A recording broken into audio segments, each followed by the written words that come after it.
Hey guys, I want to welcome you to the DASHCast Podcast. My name is Zach. I'm one of our hosts, and today we have Andrew Hill on with us. Great to be here, Zach. Excellent. Well, thanks so much for joining us today. You're one of our, I guess you've been at Dash for a couple years now? Yeah, almost 2 years. Almost 2 years. Mm-hmm. And how many deals have you done so far? Oof. Where are you at this year? I think 13 effective this year, last year 24, and then I think total about 36 or 7. Okay, yep. Excellent, man. That's pretty quick. Mm-hmm. That's a lot of growth that goes like that. Tell me about like what you did before real estate. What made you want to become a real estate agent, and kind of where you're going? Yeah, so I started off as a medical courier. I got the job right out of high school, drove all over the state, and I kind of just capped out my potential there. Didn't want to make $50,000 for the rest of my life. Mm-hmm. And my mom was in real estate. I always kind of knew I wanted to do it. Mm-hmm. And I got my license in 2021.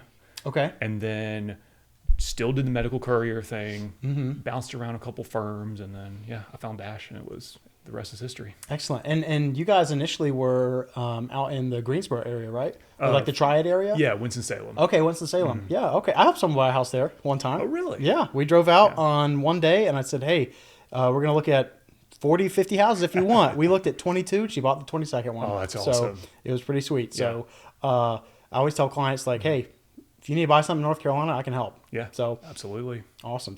So 36 total, 13 effective this year so far. Mm-hmm. What kind of makes you excited about real estate, and like why do you like to do it? So I love helping people, and this is the biggest investment of my client's life most of the time. Mm-hmm. And I want to make sure that they make the right investment and be a resource for them, and always like to say help them make the best decision. Mm-hmm. And I'm passionate about it. Also, I love mitigating the risk, love finding stuff about the home, and just being a resource. What makes you be successful, I guess? Like, what are some things that you do on a daily basis that make you be where you're at? Yeah. So the first thing is when I wake up in the morning, I make sure I get whatever personal stuff I need done before the day starts. Okay. So that way, when I get calls, when I have clients, call my phone or leads coming in, I don't have an excuse to say, well, I have all this other stuff I have to do. Mm-hmm. So I'm always make myself available. I always say that, as agents, we're not paid off of our time. We're paid off of our availability. Right. And it's very true. Just constantly being available and ready to work for my clients. I don't know how many people that you've worked with that have said, oh, my agent's out of town this weekend. Can you show me this house? And then boom, you meet them and they don't want to work with anyone else. Yeah. Right. I've had that happen a few times. And I'm terrified to be that person one day, so I try not to be. Yeah, right. I think discipline, urgency, availability, those are all super important. Absolutely. For any area of life, but especially our line of work, right? So tell me a little bit about like what your goals for real estate are. Like, do you want to, be like the next Ryan Serhant? Like, you want to be, selling Sunset? Like, what do you want to do? I eventually want to get into luxury construction. Okay. My goal is once I get to 100 past clients, be able to then leverage that into a building business. I already have a general contractor I'm really good friends with, and I'm hoping we can kind of segue that into that business. Okay. But yeah, to me in North Carolina, there is a market gap in the luxury market because you have all these people who are building these McMansions on gold dirt, but no one's thinking about the 60-year-old who might want a 2,500 square foot home. And I think there is a market gap right there that if someone goes into, you could go build a luxury home in North Hills for 2,500 square feet, put 2 on one lot, sell them for 1.5 million instead of building these, 40,000 square feet houses. Yeah, that they're building out there. No, that's true though. I mean, and they're doing a lot of that in North Hills right now, right? They are, yeah. I think some new rules come out where you can like subdivide on lots easier to where you can actually do that in North Hills.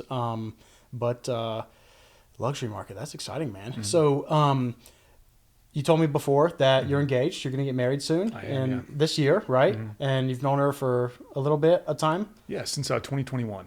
2021. How'd you guys meet?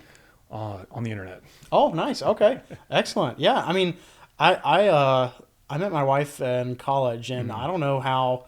If I was dating today, I don't know how I would do it because I am not like very internet savvy in terms of like getting up there and like, oh, I got to meet this person. So that's cool, dude. So that's exciting. So 100 past clients. You're a third of the way there for business at Dash. Did you have other past deals before you came here? I did 2 deals before I came to Dash. Okay. I mean, my first deal ever was almost $1 million deal. And then nice. I had like a 6-month gap between anything else. Mm-hmm. So I kind of started off real estate on a high note. And then I learned the hard way that, you can't just go to a firm and expect to just be successful because you have to have constant leads. You have to constantly be out there generating the business. I think there's a Instagram reel that talks about, you know what? What do I have to do to make $400,000 a year as a real estate agent?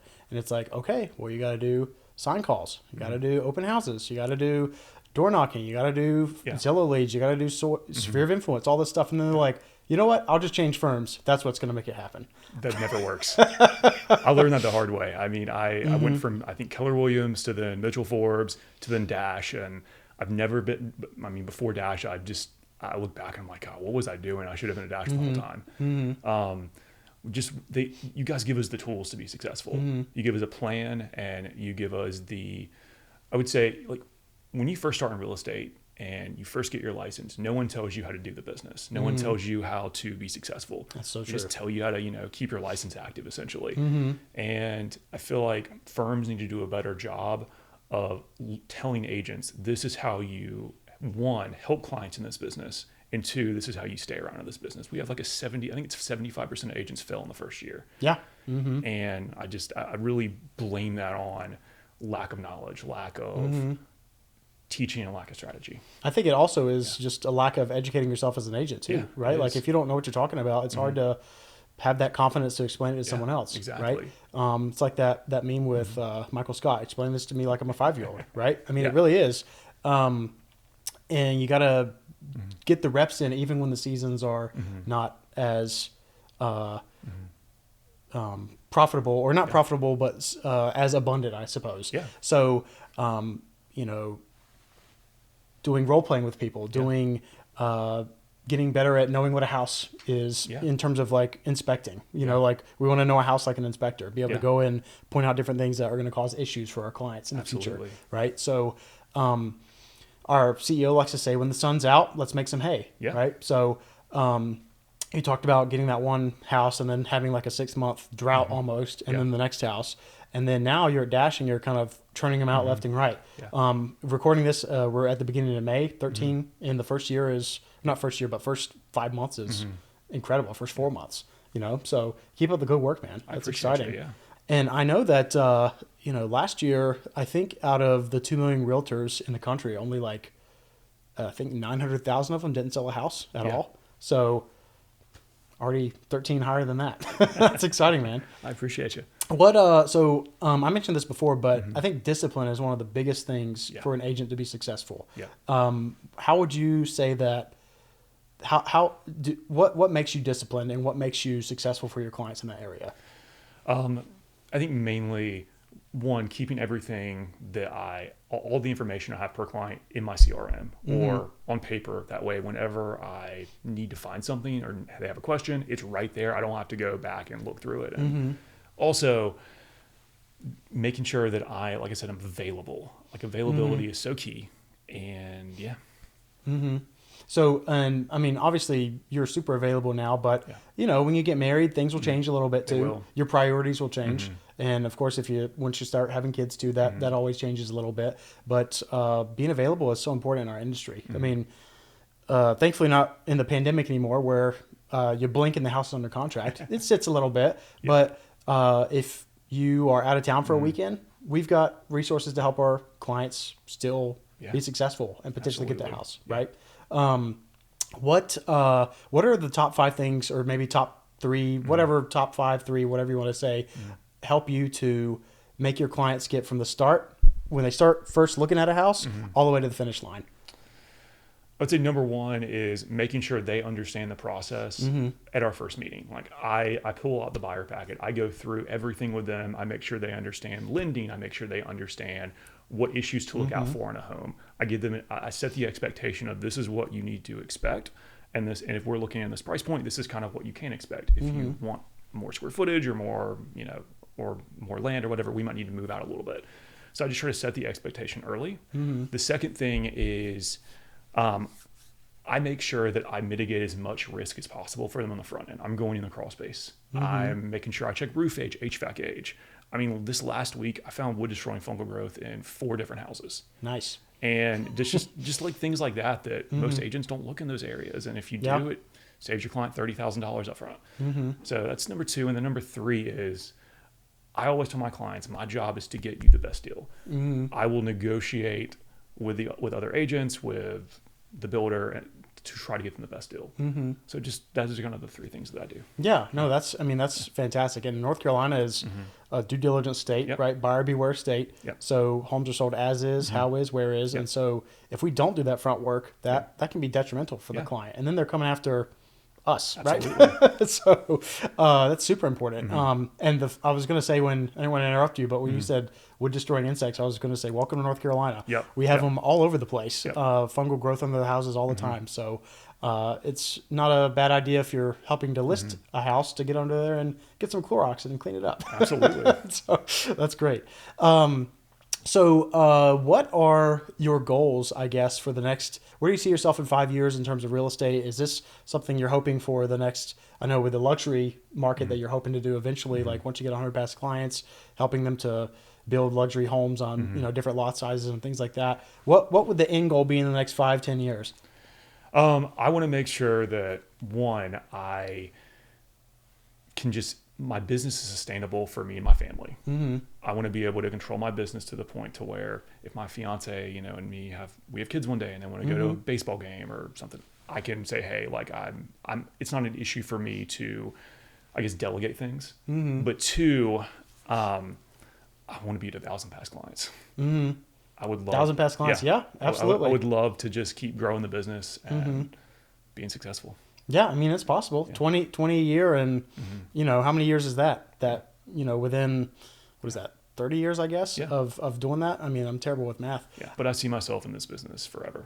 Long term, yeah. I mean, it's about the mindset you have, right? When you wake up every day, this is my why. We coach agents all the time. What's your why? Why do you do what you do? If you don't know what we do, then what's the point, right? So for your why, it's being able to support your family, have that that special time to yourself when you want it, and things like that, right? Yeah. Absolutely.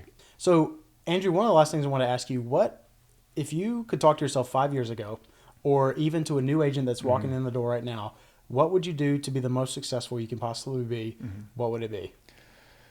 I think be a sponge. Like find an agency or an agent who has been in the business for a while, who wants to teach and wants to give you resources, and learn from that person. Learn how to be successful. Also, read inspection reports.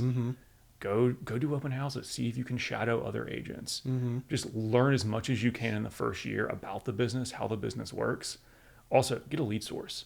Yeah. I mean, you can do it without getting a lead source. My mom has never taken a lead in her life and closes 30 transactions a year, but she's like a unicorn. For most agents, you have to have a constant flow of leads. Otherwise, you're going to have 6 months gaps between paychecks, and that's what makes this business hard. And I think the good thing to have, like, Zillow leads, for instance, right? Yeah. They can help you to get to 100 past clients quickly, right? That can help you to get bulletproof quickly. Yeah. You can do SOI deals, do 10, 12 a year, and make a good living and do that over the course of 10 years and be fine. It's about the speed at which you want to do it, right? And that's one thing that, I mean, our CEO preached to me when I was coming here, that's how you get 100 past clients the most. The other place I was at is more like watering the different fields of your sphere of influence, and then eventually they will send you referrals and things like that. And I mean, that's a great way to do it. And I feel like if you intermingle those two things, you get SOI referrals from the folks that have walked with you in a transaction to see that, wow, Andrew is incredible. This is, he helps me get from A to B, and even after the transaction, and he helps take care of me and feel like he's my guy. He's my real estate Google. I am the CEO of my company, and he is my real estate department, and he helps me to be successful, right? So, but yeah, super important. Making sure agents know what it's like to get in the industry. It's not easy, right? It's hard, people see it on TikTok or Instagram, and they're like, "Oh, I can do that, easy," right? But that's not how it is. Yeah. I'm a big proponent of making it a degree, because I feel like if you're helping someone do something this expensive, Yeah. there should be more hours behind it. But Absolutely. I'll always be a proponent of that. But, same thing if someone's going to operate on you, you want the best of the best. Yep. So if you want the best of the best to help you buy and sell your house, get Andrew.